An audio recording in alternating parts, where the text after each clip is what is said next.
बच्चों, हमारा ग्रेविटेशन वाला चैप्टर चल रहा था और ग्रेविटेशन वाले चैप्टर में हमने न्यूटन्स लॉ ऑफ ग्रेविटेशन कर लिया था। न्यूटन्स लॉ ऑफ ग्रेविटेशन में मैंने एक दो छोटे छोटे सवाल भी कराए थे। तो देखो मैं बता देता हूँ आपको क्या था। सबसे पहली बात तो न्यूटन्स लॉ ऑफ ग्रेविटेशन था क्या। न्यूटन्स लॉ ऑफ ग्रेविटेशन था F = Gm1m2 upon r square, right.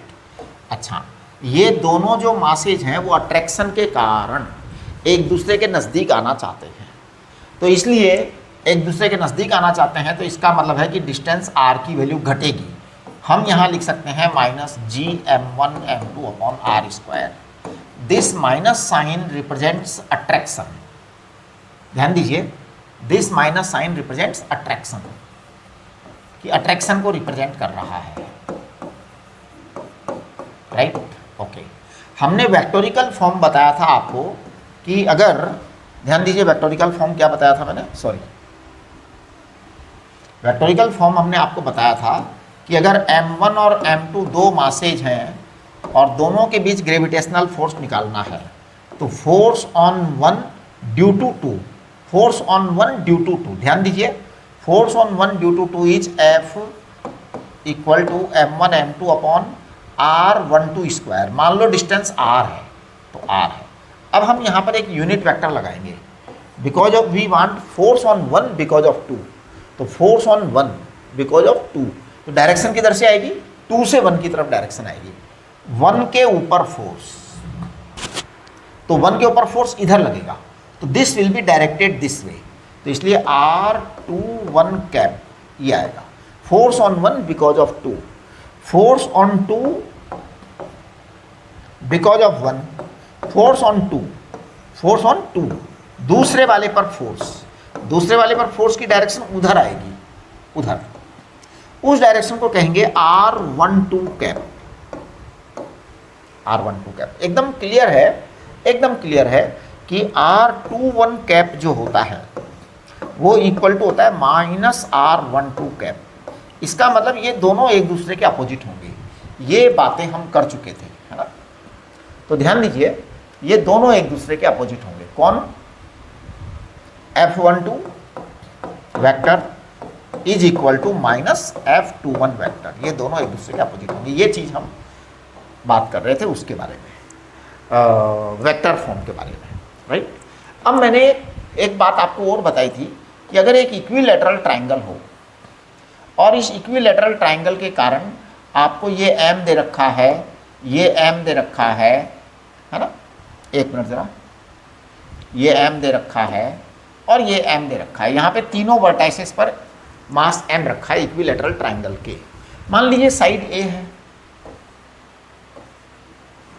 मैंने बताया था अगर ऊपर वाले पर फोर्स निकालना है तो बड़ा आसान है। ऊपर वाले पर फोर्स निकालना है तो आप क्या करेंगे, ये इसको रिपेल करे, मतलब सॉरी अट्रैक्ट करेगा, आई एम सॉरी, ये उसको अट्रैक्ट करेगा, अट्रैक्शन ही होना है, अट्रैक्शन ही होना है। ये उसको अट्रैक्ट करेगा, अट्रैक्ट करेगा। जब ये दोनों अट्रैक्ट करेंगे तो इसका मतलब ये एंगल 60 डिग्री होगा, यानी कि इसके अट्रैक्शन के कारण ये इधर आना चाहेगा, ये इधर आना चाहेगा। तो कुल मिलाकर के आपके पास में जो F रिजल्ट आएगा, F रिजल्ट आएगा आपका √F² + F² + 2FF cos 60, ये आपका रिजल्ट आएगा। हमने इसको कैलकुलेट कर लिया था और √3F किया था। ये बात हमने आपको वेक्टर वाले चैप्टर में भी बताई होगी कि जब दो फोर्सेज के बीच में एंगल 60 डिग्री होता है तो रिजल्टेंट √3F होता है। चलिए अब देखिए आप क्या करेंगे कि अगर मान लो हमने इक्विलैटरल ट्राइंगल के सेंटर पर एक मास रख दिया और बाकी तीनों जो मास हैं वो इक्वल हैं, ये भी और ये भी, तीनों मास इक्वल हैं। सेंटर पे आपने एक मास रख दिया, कुछ भी रख दिया, जैसे ये mm है, मान लीजिए सेंटर पर आपने m' रख दिया। अब इसके ऊपर अट्रैक्शन लगेगा, इसके ऊपर अट्रैक्शन लगेगा, इसके ऊपर अट्रैक्शन लगेगा। जब ये तीनों तरफ से अट्रैक्शन लगेगा तो नेट रिजल्ट 0 आएगा। यहाँ पे तो यहाँ पर नेट फोर्स क्या आएगा, 0 आएगा m' पर, है ना।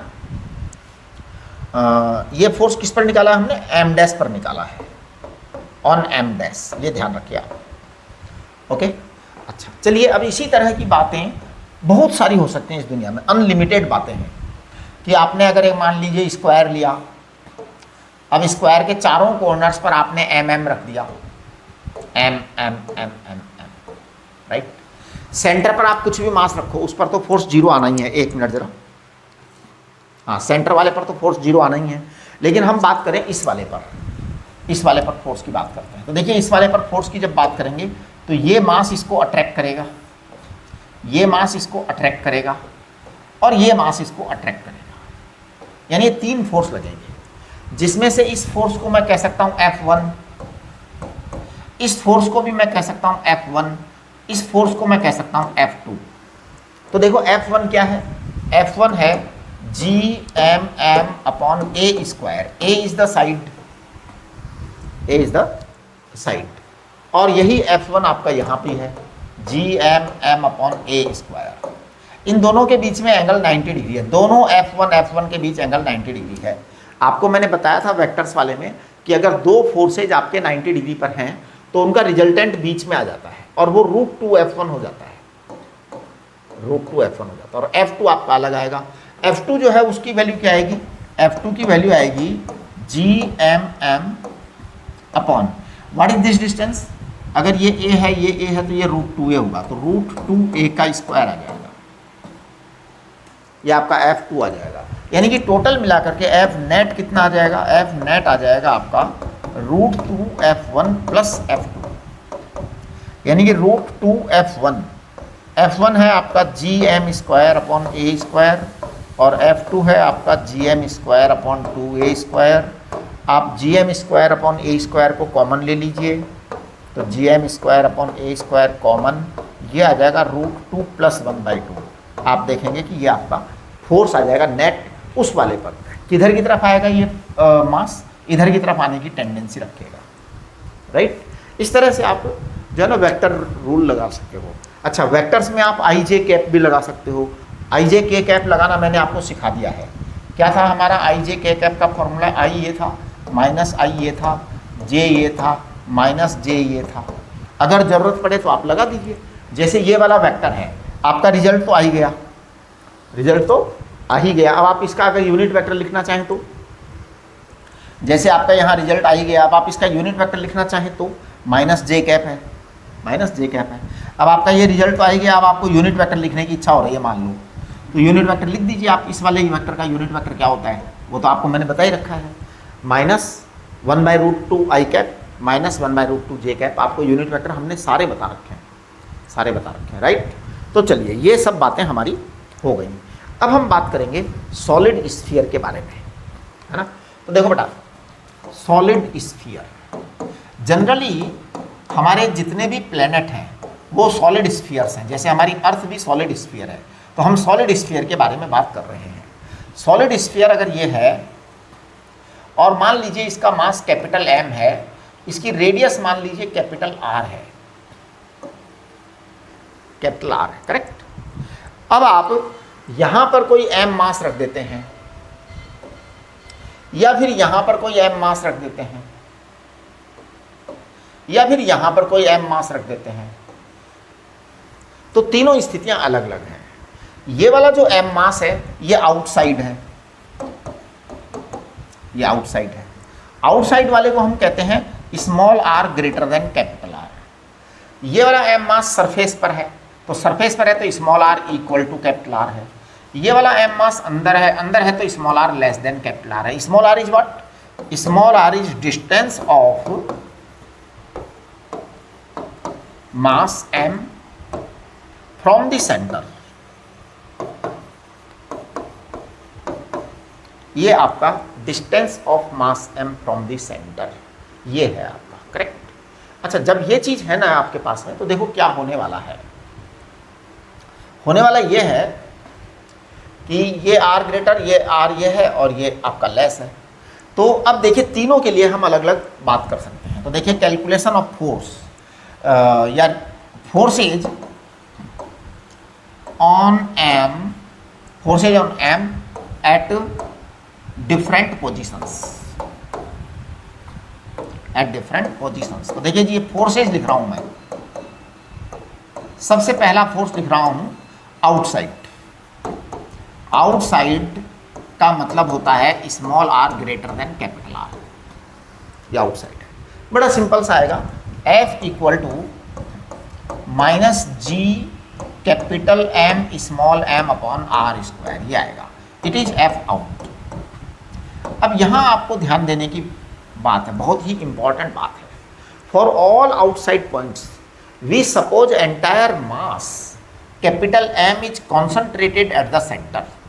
ध्यान दीजिए, for all outside points, for all outside points, यहाँ पे एक नोट करिए आप, for all outside points including surface. ध्यान दीजिए, for all outside points including surface, including surface. Surface भी आउटसाइड ही मानते हैं हम, सरफेस भी स्फीयर के अंदर नहीं मानते, बाहर ही होती है। तो for all outside points including surface, surface we suppose और assume entire mass of the sphere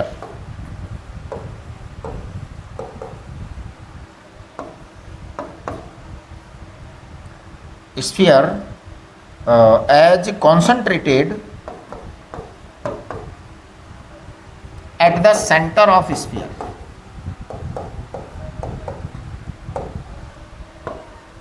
इसका मतलब सेंटर ऑफ स्फीयर पर हम सारे मास कॉन्सेंट्रेटेड मान लेते हैं कि सारा यही है, यही है। हालांकि ये फैला हुआ है लेकिन हम सारा यही मान लेते हैं, राइट, कि यहीं पर है सारा, और फिर हम कैलकुलेट करते हैं। तो इस तरीके से ये एफ आउटसाइड आ गया। अगर हम एस सरफेस की बात करते हैं तो देखिए सरफेस की बात कैसे करेंगे। तो एफ एट सरफेस, चलो इधर कर देते हैं उसको, है ना, या चलो इस साइड में कर देते हैं। हाँ, यहाँ करेंगे तो हमको दिखता रहेगा ना पूरा। तो देखिए जी, at surface, at surface, surface पर जब बात करेंगे तो small r equal to capital R आएगा, एफ इक्वल टू आ जाएगा G M M upon capital R square. Small r की जगह कैपिटल आर स्क्वायर आ जाएगा।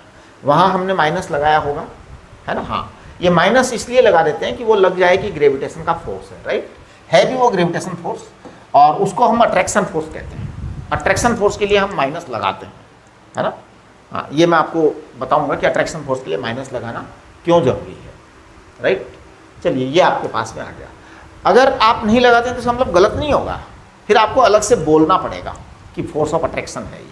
माइनस लगाने के लिए फिर आपको बोलना नहीं है, आपने माइनस लगा दिया, इसका मतलब अंडरस्टूड है कि वो ग्रेविटेशन, वो अट्रैक्शन फोर्स है।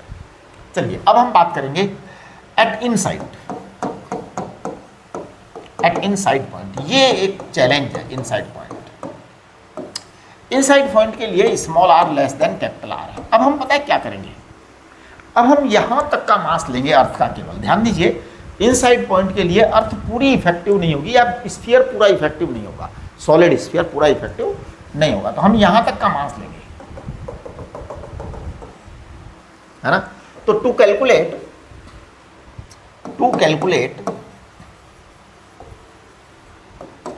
Force at inside point,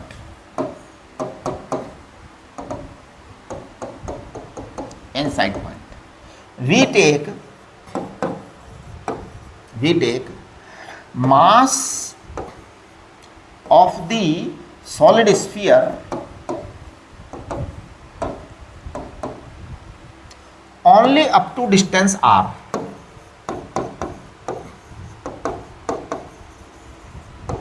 only up to distance R, distance R तक का मास ले लेंगे। तो देखिए कैसे लेंगे हम। सबसे पहले मैं डेंसिटी कैलकुलेट कर रहा हूँ। डेंसिटी होती है mass upon volume, mass upon volume. तो साहब मास तो कैपिटल एम है, टोटल मास, टोटल वॉल्यूम है 4/3 पाई आर क्यूब। ये आपका टोटल डेंसिटी हो गई। अब हम बात करते हैं स्मॉल आर के बारे में। तो स्मॉल आर का वॉल्यूम कितना हो जाएगा, 4/3 पाई आर क्यूब आ जाएगा। तो देखो आपका जो एम डैश है ना, M dash is mass up to small R, mass up to small R. Up to small R का मतलब यह है कि आपका जो रो है इसमें आप वहां तक का वॉल्यूम लेंगे, स्मॉल आर क्यूब तक का। तो देखिए क्या हुआ, आपका रो आपका है capital M upon 4/3 pi R cube into 4/3 pi small R cube, है ना। तो ये सारा का सारा ये रिजल्ट आएगा capital M small r cube upon capital R cube, ये रिजल्ट आ जाएगा। अब आपका जो F इन आएगा ना, F इन, वो देखिए आप क्या आएगा, वो आपका आ जाएगा minus G M dash M upon small r square, यानी माइनस जी एम डैश है capital M r cube upon capital R cube small r square into small m। आप जब कैलकुलेट करेंगे तो this will come out G M M small r upon capital R cube, ये आपका result आ गया। अब देखिए इस रिजल्ट को मैं सब जगह कलेक्ट कर देता हूँ। तो देखिए मैं यहाँ पे लिखूँगा force on small m due to solid sphere of mass capital M। देखिए इस force on small m due to solid sphere of mass capital M, इसको मैं ब्रैकेट में लिख दे रहा हूं धरती माता, क्योंकि हमारा धरती माता ऐसा ही है। तो दिस इज द अर्थ, है ना, force on m due to solid sphere of mass m। ये जो सॉलिड स्फीयर मास m है, अब मैं इसका कैलकुलेशन नहीं करूंगा because we have done already, right. तो ये आपके पास में कैपिटल M आ गया, इसका सेंटर यहाँ है, इसका टोटल मास कैपिटल M है, कैपिटल R है। If we talk about the earth, then radius of earth धरती माता, रेडियस ऑफ अर्थ, तो रेडियस ऑफ अर्थ है आपकी 6.4 इंटू 10⁻⁶ मीटर, ये रेडियस ऑफ अर्थ है जी। धरती माता का मास ऑफ धरती माता 5.98 इंटू 10⁻24 किलोग्राम, ये आपका मास है धरती माता का। तो आपने M और R ले लिया। अब आपका अगर एक पॉइंट यहाँ है और आपने यहाँ स्मॉल m रख दिया, एक पॉइंट मान लो यहाँ है और आपने यहाँ स्मॉल m रख दिया, एक पॉइंट आपका यहाँ है और यहाँ आपने स्मॉल m रख दिया। तो देखिए ये पॉइंट आउटसाइड है, ये पॉइंट सरफेस पर है और ये पॉइंट इनसाइड है। जब हम इनसाइड कैलकुलेशन करते हैं तो मास यहाँ तक का ही काउंट करते हैं, यानी बस बाहर वाला मास हम काउंट नहीं करते, क्योंकि उसी मास के कारण फोर्स लगेगा, राइट। तो अब देखिए क्या है इसके अंदर। सबसे पहली बात हमने कर दी small r greater than capital R। जब small r greater than capital R कर दिया तो आपने लिख दिया capital F equal to minus G capital M small m upon R square. इसका मतलब F proportional to 1 upon R square, right. Number 2, small r equal to capital R कर दिया आपने, तो F एट सरफेस ये कितना आ गया, ये आ गया minus G M M upon capital R square, and therefore this is fix and maximum, this is fixed and maximum, this is maximum force, ये मैक्सिमम फोर्स आएगा, मतलब, है ना। This minus sign is not representing amount, ध्यान दीजिए, this minus sign is simply representing gravitational force. तो यहाँ पे एकदम क्लियर कर दीजिए, this minus sign simply represents gravitational force. यहाँ पे लिख लो negative sign does not represent any value, है ना। हाँ, simply it indicates attraction, simply it indicates attraction। यानी पास आएंगे तो डिस्टेंस घटेगी, समय के साथ डिस्टेंस घटेगी, उसको दिखाने के लिए नेगेटिव लिया है हमने, और होता भी है ना। चलिए ये मैक्सिमम फोर्स आएगा। Number 3, small r less than capital R inside. अब हम इसको बोलेंगे F इन आएगा बेटा minus G capital M small r upon capital R cube. इसमें हम बात करेंगे तो मैं कह दूंगा कि F in proportional to small r, ये चीज आएगी। अब अगर मैं इसका ग्राफ ड्रॉ करूं तो देखिए मैं ग्राफ ड्रॉ कर रहा हूं, ग्राफ मैं दो तरह से ड्रॉ कर सकता हूं, एक तो F को नेगेटिव लेकर के और F को ना नेगेटिव लेकर के भी कर सकते हैं। जैसे अगर मान लीजिए हमने माइनस को कंसिडर किया तो अट्रैक्शन फोर्स है, अट्रैक्शन फोर्स है, तो ये सेंटर है, ये स्मॉल आर डिस्टेंस है। कैपिटल आर तक धरती माता है, इसके लिए ये आर है तो ये इनसाइड है ना, इनसाइड। ये क्या है, आउटसाइड, धरती माता से बाहर। तो ध्यान दीजिए, इनसाइड में F in proportional to small are है, इनसाइड में F in proportional to small are है। इसका मतलब ग्राफ क्या होगा, स्ट्रेट लाइन होगा। तो यहाँ तक का ग्राफ स्ट्रेट लाइन आएगा, सरफेस तक का, सरफेस तक का ग्राफ क्या आएगा, स्ट्रेट लाइन आएगा। ये स्ट्रेट लाइन आ जाएगा, है ना, तो ये स्ट्रेट लाइन आ जाएगा, राइट। ये सरफेस तक का ग्राफ आ गया। और सरफेस के बाहर की बात करेंगे तो क्या होगा, सरफेस के बाहर की बात करेंगे तो एफ प्रोपोर्शनल टू 1/r², तो ये ग्राफ ऐसा आएगा, ऐसा आएगा, ठीक है ना। अच्छा, कोई ज़रूरी नहीं कि आप एफ को नेगेटिव बताएं ही बताएं। अगर आप एफ को नेगेटिव ना बताएंगे तो भी कोई प्रॉब्लम नहीं है, आपका ग्राफ इस तरह से आ जाएगा अगर आप एफ को नेगेटिव ना बताएं तो। मतलब ऐसा कोई कानून बना हुआ नहीं है, वो तो आवश्यकता के अनुसार है। जैसे आप तो ऐसा करा करो, एग्जामिनर का मूड देख करके बात किया करो, क्योंकि वो पेपर सेटर क्या चाह रहा है वैसे कर दिया करो आप। जैसे हमने अगर नेगेटिव साइन पर ध्यान नहीं दिया तो बेटा ये कैपिटल आर है, कैपिटल आर है तो ये इनसाइड है, small are less than capital R है, small are greater than capital R है ना। यहाँ तक ये आपका सरफेस है, यहाँ तक है ना, ये यहाँ तक स्ट्रेट लाइन आएगी, यहाँ तक क्या आएगी, स्ट्रेट लाइन आएगी, स्ट्रेट लाइन। और फिर यहाँ के बाद में जो है ना, ये थोड़ा सा मैंने को लगता है कि गलत बना दिया, देखो यहाँ तक स्ट्रेट लाइन आएगी ना, तो मैं थोड़ा स्ट्रेट लाइन ड्रॉ कर दूँ, राइट। और ये आपका फिर ऐसे आ जाएगा, समझ रहे हो आप। तो ये F in proportional to small are है, F out proportional to 1/r² है। ऐसा ही आप वहाँ भी चाहो तो लिख सकते हो, F in proportional to R लिख सकते हो, F out proportional to 1/r² लिख सकते हो, राइट। ये आपका क्या आ गया, ग्रेविटेशनल फोर्स आ गया है, करेक्ट। अच्छा, किसके लिए आया, सॉलिड स्फीयर के लिए आया है, सॉलिड स्फीयर के लिए आया है ना। हाँ, तो चलिए अब हम बात करेंगे force acting on unit mass is called intensity of gravitational field, ठीक है। तो चलिए जी, अब हम इसके बाद में बात करेंगे intensity of gravitational field. Intensity of gravitational field,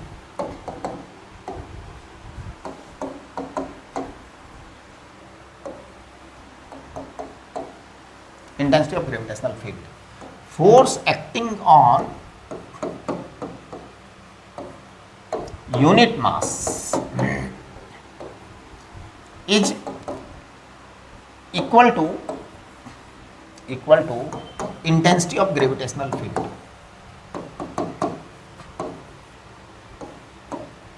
Gravitational field, intensity of gravitational field.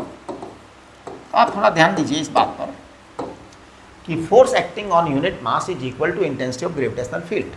इसका मतलब ये हुआ कि इसे हम कहेंगे ई इंटेंसिटी, है ना, जी माने ग्रेविटेशनल फील्ड, तो ई को कहते हैं इंटेंसिटी ऑफ ग्रेविटेशन फील्ड।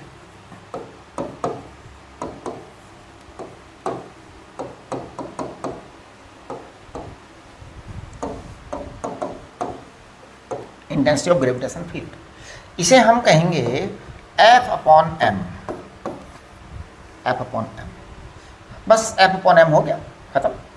इसका मतलब इसकी यूनिट क्या आएगी, न्यूटन पर मीटर पर किलोग्राम, सॉरी पर न्यूटन पर किलोग्राम, क्योंकि दिस इज मास। ये F/m बेटा मास है, फोर्स अपॉन मास। तो that is gravitational field intensity. अब देखिए सॉलिड स्फीयर की बात अभी हमने कर दी थी, है ना। देखो फॉर सॉलिड स्फीयर,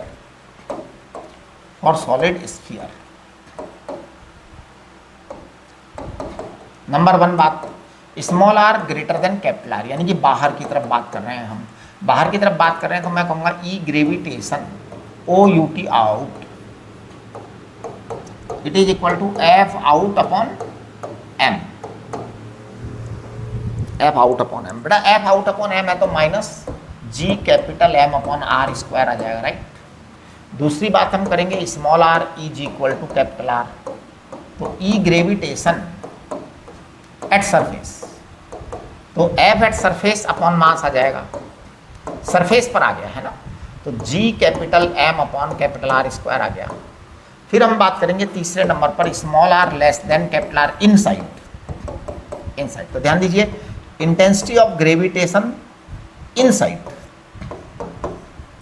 तो इसको एफ इन अपॉन एम करेंगे बेटा। एफ इन अपॉन एम क्या आ जाएगा, एफ इन अपॉन एम जो अंदर फोर्स लग रहा था उसमें एम का भाग लगा दो, तो minus G capital M small R upon capital R cube आएगा, है ना। Graph E G versus R will be exactly same as that for force। पिछले पेज पर जो फोर्स के लिए ग्राफ लिखा था बिल्कुल यही ग्राफ आएगा, यहां बस F की जगह E आ जाएगा, खत्म, ग्रेविटेशनल फील्ड आ जाएगा, है ना, ग्रेविटेशनल फील्ड आ जाएगा। ग्राफ बिल्कुल ऐसा का ऐसा रहेगा, 1% भी डिफरेंस पड़ने वाला नहीं है, सेम ग्राफ होगा, इसलिए मैं ड्रॉ नहीं कर रहा दोबारा, एग्जैक्टली सेम ग्राफ आएगा, है ना। यस, तो चलिए ये काम आपका सॉलिड स्फीयर की बात हो गई। अब हम जरा हॉलो स्फीयर की बात करते हैं। हॉलो स्फीयर देखिए, वैसे तो ऐसा कोई प्लेनेट है नहीं, अभी तक पता नहीं है ना, नॉलेज में नहीं है। हॉलो स्फीयर का मतलब होता है कि ऐसा जिसका कि मास सारा का सारा सरफेस पर होता है, अंदर से पूरा हॉलो होता है, अंदर से पूरा हॉलो होता है। तो मैं आपको ये बताना चाहता हूँ हॉलो स्फीयर के लिए आउटसाइड पॉइंट सेम रिजल्ट आएगा, आउटसाइड पॉइंट सेम रिजल्ट, कोई डिफरेंस नहीं है, सेम रिजल्ट वही जो आपका उसमें होता था ना, वही रिजल्ट आएगा। क्या एफ आउट क्या आया था, एफ आउट आपका आया था minus G M M upon R square, वही रिजल्ट होगा। ई जी आउट ये भी वही होगा, minus G M upon capital R square, यही होगा, और sorry small R square, right. यहाँ पर सरफेस पर आ जाओगे तो सेम रिजल्ट आएगा, है ना। तो एट सरफेस सेम रिजल्ट, कोई डिफरेंस पड़ने वाला नहीं है, कोई डिफरेंस पड़ने वाला नहीं है। अंदर के लिए सब जगह जीरो आएगा। अब आप कहेंगे सर अंदर फोर्स जीरो कैसे आ गया, ये समझना बहुत ज़रूरी है। देखिए अंदर फोर्स जीरो ऐसे आ गया, बाहर वालों के लिए तो हमने सारा मास क्या किया, सेंटर पे कलेक्ट कर दिया। तो ध्यान दीजिए for all outside points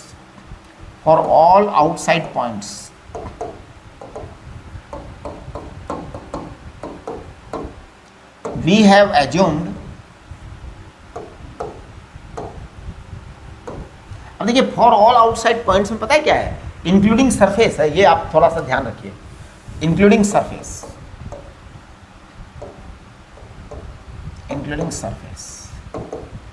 for all outside points including surface we have assumed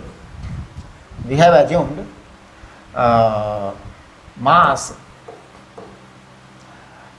we have assumed mass of spherical cell, we have assumed total mass of spherical cell, ऐसे लिखिए total mass of spherical surface, spherical cell,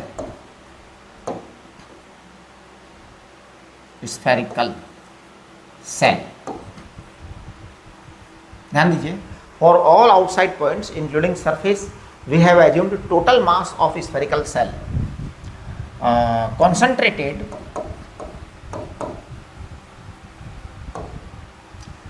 for all outside points including surface we have assumed total mass of spherical cell concentrated at center, हम ये मान लेते हैं। अच्छा inside points में zero क्यों होगा, सवाल ये उठ रहा है ना, that is one important concern कि मैंने कहा इनसाइड पॉइंट्स के लिए जीरो आएगा फोर्स, वही इनसाइड पॉइंट्स के लिए सब जगह जीरो फोर्स, सब जगह जीरो फोर्स। इसके पीछे कारण है कि जैसे ये आपका स्फेरिकल सेल है, अब अगर आपने सेंटर पे रख दिया कुछ तो क्या होगा, सेंटर पे रख दिया तो ये सारे जो मास पार्टिकल्स हैं, कितने मास पार्टिकल्स हैं सरफेस पर, क्योंकि सरफेस पर ही है, अंदर तो कोई मास है ही नहीं, तो वो सारे एक दूसरे को क्या करेंगे, इसको अट्रैक्ट करेंगे सब चारों तरफ से, तो नेट जीरो आएगा। अच्छा अब जैसे अगर आपने मास मान लो यहाँ पास में रख दिया तो पता है क्या होगा, इनका अट्रैक्शन बहुत तेज हो जाएगा, लेकिन अब ये जो दूर है ना, इनका भी अट्रैक्शन रहेगा और दूर वाले बहुत सारे हो जाएंगे। तो ध्यान दीजिए क्या होगा, जो पास वाले पार्टिकल्स हैं उनके कारण अट्रैक्शन बढ़ेगा। एक्चुअली एक स्फेरिकल सेल को आप इनफाइनाइट पार्टिकल्स का ग्रुप मान सकते हो। ध्यान दीजिए, एक मान लो होलो स्फीयर आपके पास है। अब होलो स्फीयर आपके पास में है, तो what is hollow sphere? Hollow sphere is group of infinite particles. Hollow sphere is group of infinite uncountable particles. I am sorry, infinite नहीं, अनकाउंटेबल। आप काउंट नहीं कर सकते, बहुत टाइनी टाइनी पार्टिकल्स हैं। अब ये क्या होता है कि जो आपके ये पार्टिकल्स हैं यहाँ पर, यहाँ पर, यहाँ पर, यहाँ पर, यहाँ पर, यहाँ पर, तो ये सारे पार्टिकल्स क्या करेंगे, अंदर कोई भी पार्टिकल रख दो उस पर फोर्स लगाएंगे, अट्रैक्शन फोर्स लगाएंगे। तो होगा क्या, आप किसी भी पार्टिकल को चेक कर लो। जैसे मान लो आपने ये पार्टिकल चेक करना चाहा, तो भाई इस पार्टिकल को ये वाले सारे के सारे अट्रैक्ट करेंगे। देखो मैं बताऊँ कहाँ कहाँ वाले अट्रैक्ट करेंगे। ये वाले सारे अट्रैक्ट करेंगे इस पार्टिकल को, कहेंगे आ जाओ हमारे पास, कहेंगे आ जाओ हमारे पास, कहेंगे आ जाओ हमारे पास, आ जाओ हमारे पास, आ जाओ हमारे पास, आ जाओ, सब कहेंगे आ जाओ, अट्रैक्शन करेंगे, अट्रैक्शन। इधर वाले कहेंगे हमारे पास आओ, सब अट्रैक्ट करेंगे, सब अट्रैक्ट करेंगे। अब आप समझिए बात को कि हो क्या रहा है। ये जो पार्टिकल्स हैं जो दूर हैं उनका फोर्स ऑफ अट्रैक्शन कम होगा, पास वाले पार्टिकल्स का फोर्स ऑफ अट्रैक्शन ज़्यादा होगा। ठीक है, पास वाले पार्टिकल्स का फोर्स ऑफ अट्रैक्शन ज़्यादा होगा लेकिन अमाउंट ऑफ पार्टिकल कम है। दूर वाले पार्टिकल्स का फोर्स ऑफ अट्रैक्शन कम होगा लेकिन अमाउंट ऑफ पार्टिकल ज़्यादा है। इसका मतलब ये हुआ कुल मिलाकर के दोनों बैलेंस होकर के एक दूसरे को कैंसिल आउट कर देते हैं, इसलिए रिजल्टेंट क्या आ जाता है, जीरो आ जाता है। रिजल्टेंट क्या आ जाता है, जीरो आ जाता है। आज हमने जो है ना धरती माता के बारे में बात कर ली। तो देखिए अब अपन बात करेंगे acceleration due to gravity. Acceleration due to gravity, gravity because of earth. Acceleration due to gravity because of earth, earth के कारण। तो बड़ा अर्थ पर विचार करिए आप। तो सबसे पहले तो मैं एक्सीलरेशन ड्यू टू ग्रेविटी की बात कर रहा हूं, है ना। Earth exerts force of attraction,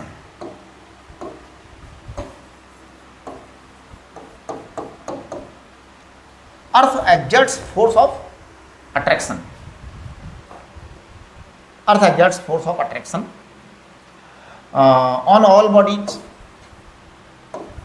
सभी पर लगाती है साहब, ऑन ऑल बॉडीज, सभी बॉडीज पर अर्थ जो है फोर्स ऑफ अट्रैक्शन लगाती है, राइट। तो earth exerts force of attraction on all bodies, है ना। Acceleration, acceleration caused or produced, caused or produced due to force of attraction of earth, force of attraction is called acceleration due to gravity.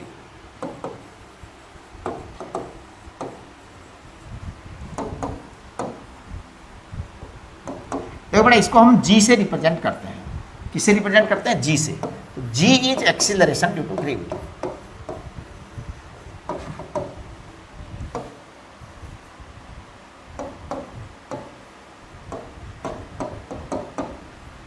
Gravity, है ना।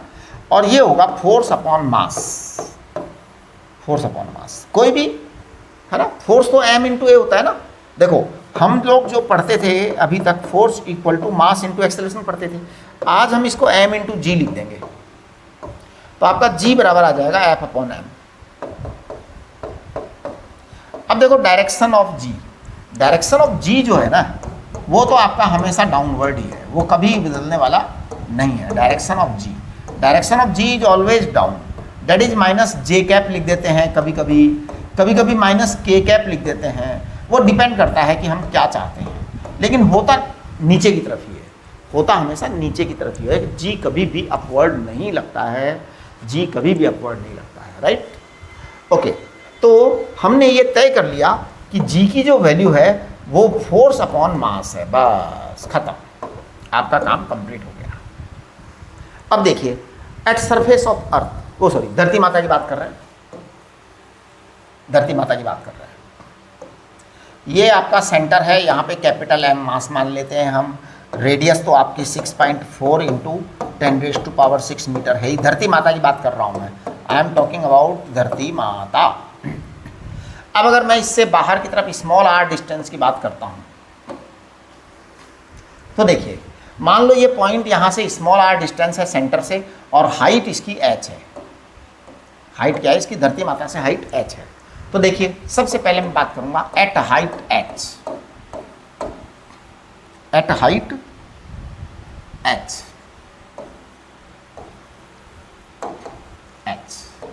Eight height h means small r equal to capital R plus h। ये ध्यान रखिए, है ना। Small r बेटा यहाँ से यहाँ तक की डिस्टेंस है, तो यहाँ से यहाँ तक की डिस्टेंस स्मॉल r है, तो स्मॉल r है तो मैं स्मॉल r को क्या लिखूंगा, कैपिटल R प्लस h लिखूंगा। कैपिटल R धरती माता की रेडियस है, धरती माता की रेडियस है। तो at height h g equal to आएगा f upon m, right. f को माइनस लिखने की जरूरत नहीं है, वो तो है ही ना, हमें पता ही है कि माइनस है, क्या है, डाउनवर्ड ही है, g हमेशा डाउनवर्ड होती है, तो बार बार लिखने की जरूरत नहीं है, बस आपके माइंड में रहना चाहिए, आपके माइंड में रहना चाहिए। तो देखिए f इक्वल टू क्या है, G M M upon R square upon m, तो m से m कट जाएगा, यानी कि आपके पास में आ गया G M upon small R square. ये आपका एट हाइट h आ जाएगा। आप देखिए g at height h, g at height h height पर g बराबर आएगा g capital M upon capital R plus h का होल स्क्वायर। ये बेटा g h आया, g h आया। चलिए अब हम बात करेंगे एट सरफेस, एट सरफेस। तो सरफेस की बात कर रहे हैं, सरफेस में तो देखिए g एट सरफेस आएगा आपका, तो f at surface upon m, है ना। तो f एट सरफेस कितना था, G M M upon capital R square upon m आया था, ये G M upon R square आ जाएगा, ये g एट सरफेस आ जाएगा, राइट, g एट सरफेस आ जाएगा। नंबर 1 आ गया, नंबर 2 आ गया। नंबर 3 क्या आया, नंबर 3 आया at inside point, at inside point. Inside point की बात करेंगे तो डेप्थ एट डीप, है ना, at depth D. Inside point का मतलब होता है धरती माता के अंदर डेप्थ डी। तो देखो इनसाइड पॉइंट आपका यहाँ है, ये मान लो इनसाइड पॉइंट। अब ये इनसाइड पॉइंट अगर डी डेप्थ पर है तो डी इज द डेप्थ, तो बेटा डेप्थ है तो ये r माइनस डी होगा, r माइनस डी होगा। तो eight depth D, depth D की अगर हम बात करेंगे तो आपका जो स्मॉल r है वो आ जाएगा r माइनस डी, ये आपका डेप्थ डी पर आ जाएगा, है ना। वो g सरफेस हाइट h पर आया, ये सरफेस पर आया, ये इस पर आया। तो देखिए क्या होगा, आपका जो g at depth d, G D, है ना। तो acceleration due to gravity,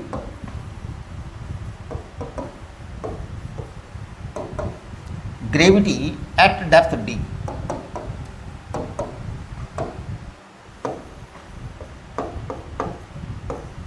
at depth D वो कितना आएगा, वो आने वाला है आपका g capital M small r upon capital R cube upon m।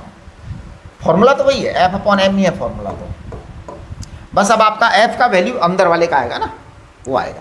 तो m से m कट गया, आप लिखेंगे इसको g capital M small r upon capital R cube.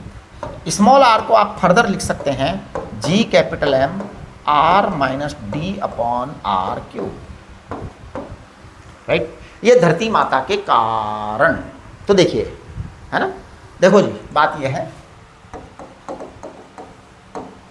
Acceleration due to gravity, acceleration due to gravity g, acceleration due to gravity g varies with varies with height h and हाँ जी acceleration due to gravity varies with height h and depth d। Depth. तो देखिए कैसे करता है, कैसे very करता है, वो हम बात करें। अभी अभी हमने कर दिया, देखो क्या कर दिया हमने, तीन चीजें लिख दी अभी थोड़ी देर पहले। जी एच लिख दिया, नंबर 2 जी एट सरफेस लिख दिया, number 3 G at depth D लिख दिया ना। अभी देखो क्या लिखा था, G at surface, G at height H, ये हमने लिखा था G capital M upon R plus H का होल स्क्वायर, ऐसे लिखा था। जी एट सरफेस क्या लिख दिया था, G M upon capital R square लिख दिया था। जी एट डेप्थ क्या लिख दिया था, G M R minus D upon R cube लिख दिया था, ये लिख दिया था, करेक्ट। अच्छा, ग्राफ के लिए तो जो है ना कोई क्वेश्चन मार्क है ही नहीं, कोई प्रॉब्लम है ही नहीं, वो तो क्लियर है आपका ग्राफ। तो देखिए क्या ग्राफ वही है, एकदम सेम ग्राफ है। क्या देखो ये है आपका जी, और इसको मैं कह देता हूँ कैपिटल आर, इसको मैं कह देता हूँ small are less than capital R, या small r equal to capital R minus D. यहाँ है small are greater than capital R, या small r equal to capital R plus H. तो अब आप देखने की कोशिश करें कि यहाँ तक जी की जो वैल्यू है वो मैक्सिमम आएगी सरफेस पर, तो यहाँ तक का तो ग्राफ आएगा स्ट्रेट लाइन, जो पहले ई का आया था ना, E equal to G. Actual में ध्यान दीजिए G is equal to E G ही होता है, दोनों सेम चीज़ है, दोनों सेम चीज़ है, दोनों अलग अलग है ही नहीं। ज़्यादा से ज़्यादा आप ये लगा सकते हो, है ना, वैसे उसका भी कोई ज़रूरत नहीं है, क्योंकि डायरेक्शन आपके माइंड में होनी चाहिए, है ना। धीरे धीरे देखिए, जब आप लोग 11th क्लास में आते हैं तो सबसे पहले हम आपको इसको कहते हैं पालन पोषण करना, बच्चे को कैसे पाला जाता है, बच्चे को कैसे एनहेंस किया जाता है, किस तरीके से आपको हम मैच्योर बनाएं, हम आप में उतनी चीज़ें कैसे डालें आपके दिमाग में। तो वो चीज़ें अब आपके दिमाग में डलने लग गई कि हाँ जी तो जो है ना नीचे की तरफ ही फोर्स लगेगा, तो वो क्लियर है अब, है ना। हाँ, वो एक्चुअल में क्या, जब हमारे को कोई चीज़ मिसलीड करती है तब प्रॉब्लम करती है, तो आपके एकदम क्लियर होना चाहिए, बाकी ये ऐसे कम होता चला जाएगा। ये जो है ना आपका आउटसाइड ग्राफ आएगा। अब देखिए, अब हम बात करेंगे जी एच और जी एस में रिलेशन क्या है। तो सबसे पहले मैं 1 and 2 को डिवाइड करूँगा, तो डिवाइड 1 and 2, ध्यान दो, डिवाइड 1 and 2, हम जी एच और जी एस को डिवाइड करेंगे, जी एच और जी एस को डिवाइड करेंगे। तो डिवाइड करेंगे तो मेरे पास ऐसा आ रहा है शायद, आर स्क्वायर से आर स्क्वायर ये कट जाएगा, जी एच अपॉन जी एस कर रहा हूँ ना मैं, तो ये आएगा, मेरे को लग रहा है R square upon R plus H का होल स्क्वायर, ये आया बेटा, है ना। ये पहला स्टेप हो गया। तो मैं ज़रा इसको कर देता हूँ उधर की तरफ, जी एच अपॉन जी एस इधर ले जा रहा हूँ मैं, देखो थोड़ा सा, फिर अभी थोड़ी देर बाद वापस आ जाएंगे हम यहाँ पर। जी एच अपॉन जी एस, ये है आर स्क्वायर, और यहाँ से मैं आर स्क्वायर कॉमन निकाल रहा हूँ, तो ये आ जाएगा 1 प्लस एच अपॉन आर का होल स्क्वायर, ये आ गया। आर स्क्वायर से आपका आर स्क्वायर कैंसिल हो गया, तो ये आ गया 1 upon 1 plus H upon R का होल स्क्वायर, ये आपका G H upon G S हुआ। ध्यान दीजिए, G at height H equal to upon G S, ये आपका आ गया है 1 प्लस एच अपॉन आर की पावर -2, -2 ऊपर ले गए, -2 ऊपर ले गए। अब यहाँ ध्यान देने की बड़ी ज़बरदस्त ज़रूरत है, ये एकदम एक्यूरेट फॉर्मूला है, ध्यान दीजिए, अभी तक ये एकदम एक्यूरेट है, ये सब एक्यूरेट है, एकदम एक्यूरेट है, मतलब अभी हमने कहीं का यहाँ पर अप्रोक्सीमेट साइन नहीं लगाया। अब हम क्या करेंगे, बायनोमियल थ्योरम यूज करेंगे।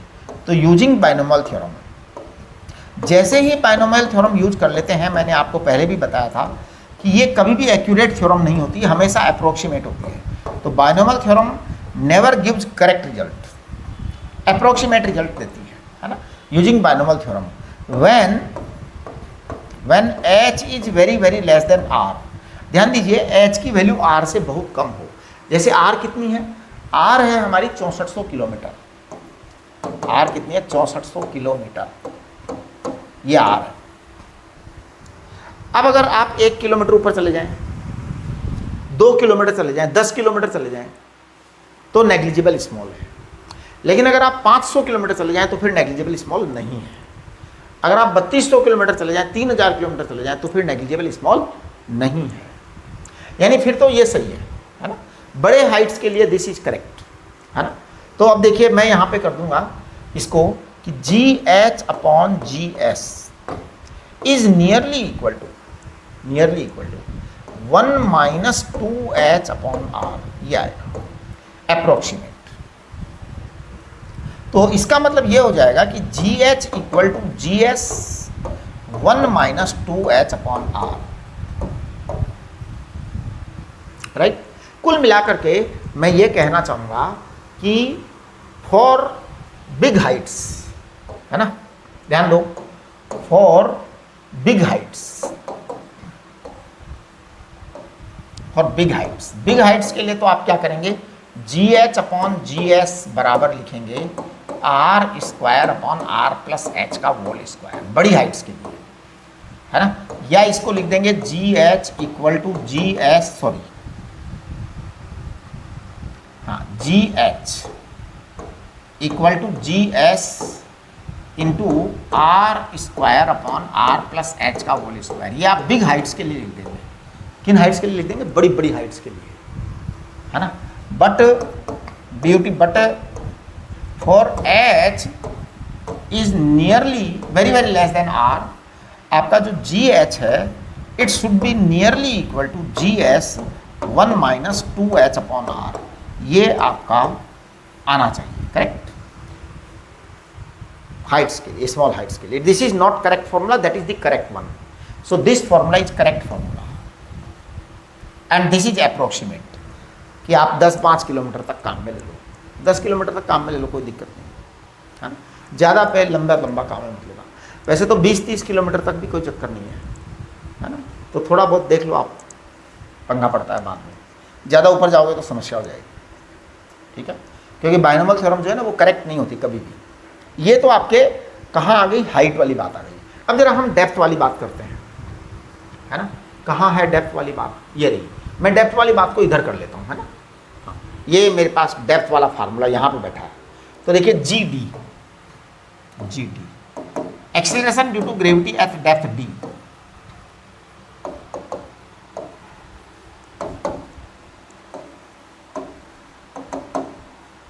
Eight depth D। आपको हमने एट डेप्थ D, बेटा देखो आपको हमने पहले ये वाली चीज बता रखी है यहाँ पे कि G capital M capital R minus D upon capital R cube.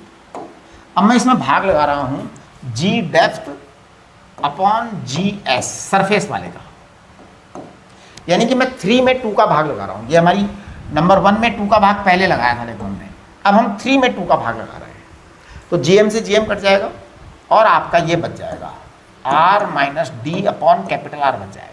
इसका मतलब आपके पास बच जाएगा 1 माइनस D अपॉन R। इसका अर्थ ये होता है कि GD इक्वल टू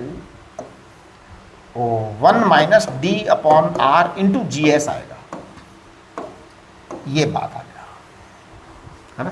तो if we look at the small distances, small height और डेप्थ, तो आपका सही है फॉर्मूला। डेप्थ का तो इसमें हमने अप्रोक्सीमेशन किया ही नहीं है, कुछ एकदम एक्यूरेट किया है ये तो इट इज एब्सोल्युटली एक्यूरेट, है ना। अब देखो D बराबर R रखो, D बराबर R यानी depth equal to radius, depth equal to radius, depth is equal to radius means, depth is equal to radius means we reached up to center,